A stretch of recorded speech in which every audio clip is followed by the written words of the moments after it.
The invitation arrived on an otherwise ordinary Tuesday. "Dinner at my place tonight," it read. "I need to tell you something." It had been months, maybe longer, since I'd last seen Emily. We'd both been swept up in our own lives, caught in the rhythms of work, relationships, and adulthood. But that house, her house, held so many memories. Late-night study sessions during college, movie marathons sprawled out on the couch, the quiet evenings we spent comforting each other after Aunt Nancy passed. It wasn't just her home. It was the cradle of our shared history. I arrived promptly at 8. Emily opened the door with a warm smile and pulled me into a tight hug, as though she hadn't seen me in years.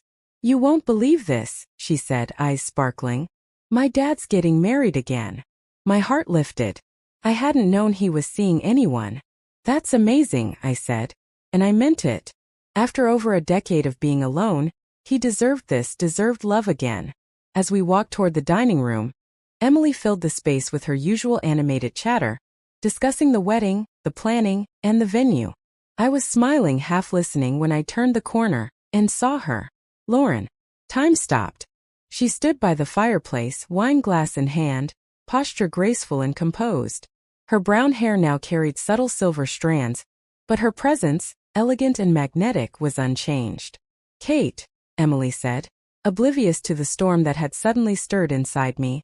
"This is Lauren, my future stepmother. Lauren, this is Kate, my best friend." "Hi, Kate," Lauren said.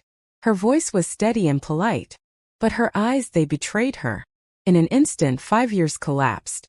I was 23 again, a newly certified teacher full of hope. Lauren had been the instructional coordinator at our school, respected, admired, and quietly intimidating. Our connection had begun with a creative writing project for our students. What started as professional collaboration slowly evolved. Meetings were extended long after the final bell, text messages for an hour. Casual glances held just a second too long. One night, after a particularly long meeting, she stood at the door, hesitant. She began, but her words faltered.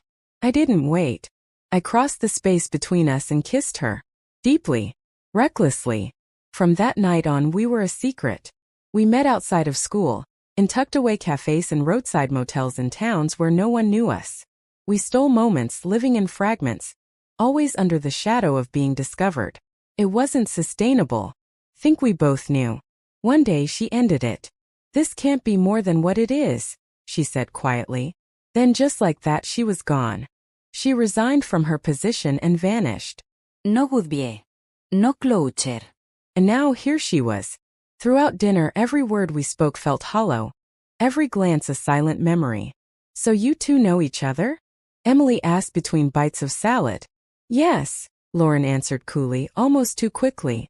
"We worked at the same school years ago." That was it. No emotion. No hint of the truth. Just a bland, forgettable explanation, as though we were mere acquaintances passing in a hallway. Later, Emily excused herself to grab another bottle of wine, leaving us alone in the living room.